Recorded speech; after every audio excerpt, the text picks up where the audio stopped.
Hello, this is Dr. Eric Bricker, and thank you for watching A Healthcare Z. Today's topic is the American Rescue Plan and healthcare. Now, the American Rescue Plan was just signed into law by President Biden on March 11th of 2021. It is far-reaching, and it has many aspects to it, but we're only going to talk about the healthcare aspects of it today. And we're not even going to talk about all the healthcare aspects of it today, but we're going to talk about some of them.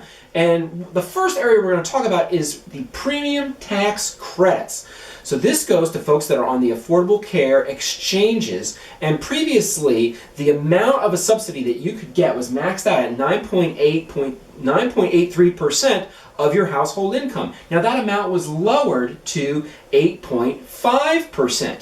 Now, this does not happen for forever. It happens for 2021 and 2022. It's retroactive to January 1st of January 2020, but it's only for 2 years, okay? So it's not for forever. Now, what that also means is that people will have a sort of max subsidy and not have to pay any premium at all if they are less than 150% of the federal poverty level. Now, the information in terms of the updated subsidies and therefore the updated premiums that you're going to pay, it's not on the website yet, right? Because the law was just passed. But it's going to be, the plan is for it to be updated as of April 1st. Again, it's going to be retroactive to January 1 of 2021. And what is true before and is true now, this is based upon future projected income for 2021. So of course, nobody's guess is perfect. And if you've got a steady job and you're not getting a raise or you're not getting your salary decreased, what have you, then you might have a pretty good estimation. But the point is that it's an advanced premium tax credit. You get the subsidy in advance, and then it gets reconciled at the end of the year of 2021 for your 2021 taxes by January 15th of 2022, okay? So it's future income. That's super important, right? Because nobody can estimate it perfectly. Okay, now, for all incomes, this 8.5% applies. So this is probably the biggest change, in my opinion, specifically as it relates to premium tax credits. What does that mean? There is no longer a subsidy cliff at 400% of the federal poverty level. So before, if you made more than 400% of the federal poverty level, you qualified for zero subsidy. You could still sign up for an ACA individual plan, but you wouldn't get any money from the government to help pay for the premium. So what does that mean in terms of actual dollars? Let's use an example. Okay, so for a family of four, then 400% of the federal poverty level is about $105,000. So let's say, hypothetically, you have a family of four that's making $110,000 a year. They could still go and buy family insurance for that family of four. They'd have to pay about $18,000 a year in premium. But because their premium is now capped out at 8.5% of that $110,000, now their premium is capped out at $9,350. In other words, they'd receive about $9,000 of subsidy that they were not eligible before. Again, for the next 2 years, for 2021 and 2022. So folks that might fall into that category would be a lot of sort of sole proprietors, so sort of like a solo architect or a solo accountant, where they always historically had to go out and they had to buy their own health insurance. And their sole proprietorship, I mean, they were doing pretty well. They were making over $110,000 a year, but they had to shell out I had a neighbor across the street who fell into this exact category. He had an online business. And so now he's going to be able to only have to pay $9,300 for his family of four as opposed to $18,000. So that's a pretty significant change. Okay, now, the mechanics of it is people are going to need to re-enroll for a plan between April 1st and May 15th. So that's the special enrollment period that Biden also put in, that people can enroll between February 15th and May 15th.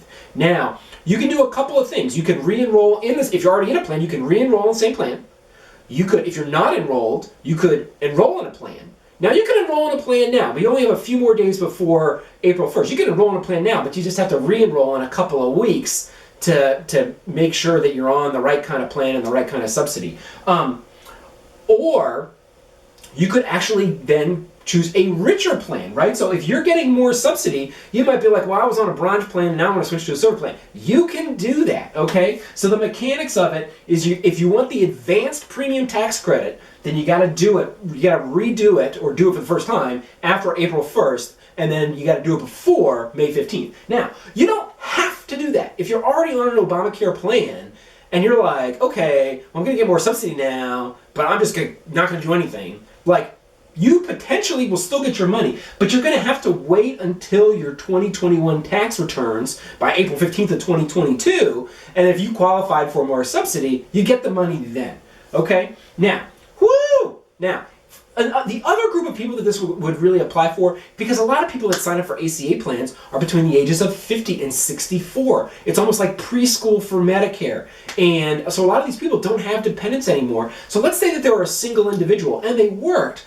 And so 400% of the federal poverty level for an individual is $51,000 a year. So they might work for a company that that has less than 50 employees. They don't provide health insurance. Or they might be a sole proprietor, a single accountant who makes more than $51,000 a year. So these folks will also get the no more subsidy cliff. So for families making more than $105,000 or for individuals making more than $51,000, then they're going to get a significantly, they're going to go from zero subsidy to actually a significant subsidy. So it's a pretty big, significant change for them. Okay, now unemployment is another area. There's referred to as a special rule. So for anyone who receives unemployment during 2021, they will be treated like they have an income of 133% of the federal poverty level, and they will have to pay zero premium. They will get a full subsidy for their ACA Obamacare plan.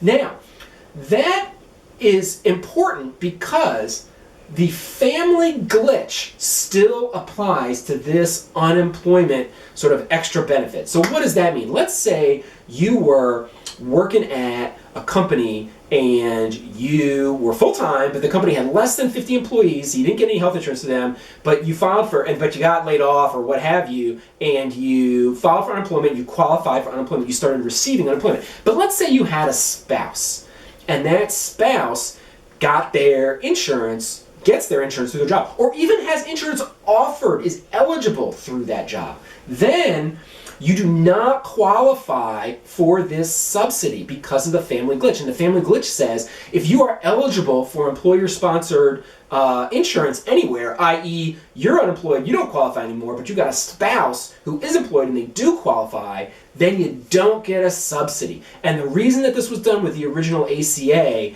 was so that people would be encouraged to stay on their employer plan and they wouldn't jump off because they were eligible for a subsidy. So that family glitch holds true. It requires a change in the law in order for that family glitch to go away. I have created a whole nother video just on the family glitch. I will leave a link to it in the show notes if you would like to learn more.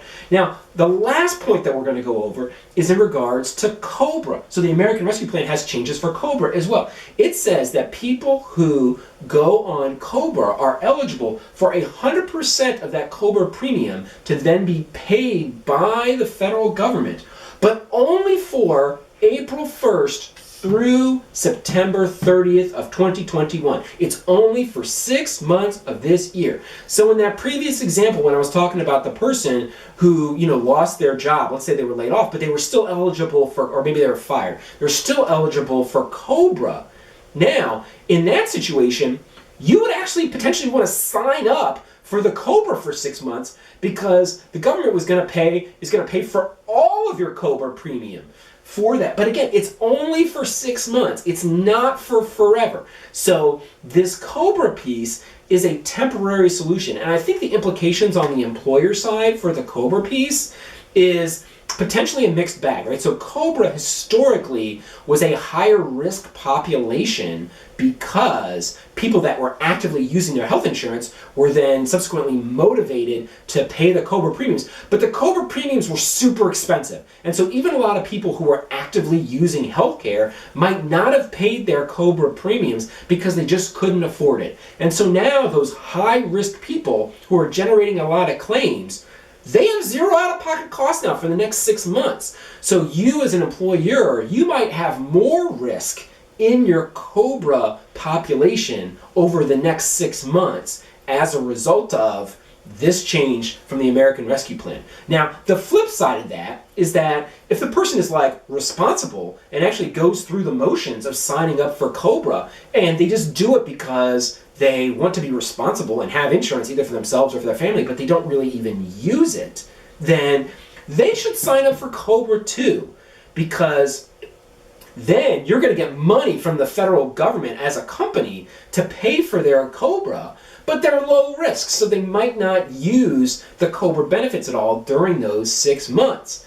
So if anything, you as an employer, you might want to really make sure that all your employees that are Cobra eligible sign up for Cobra, because you're going to want that additional money from the government that pays for Cobra, that is going to, you're not going to be paying claims out for those people.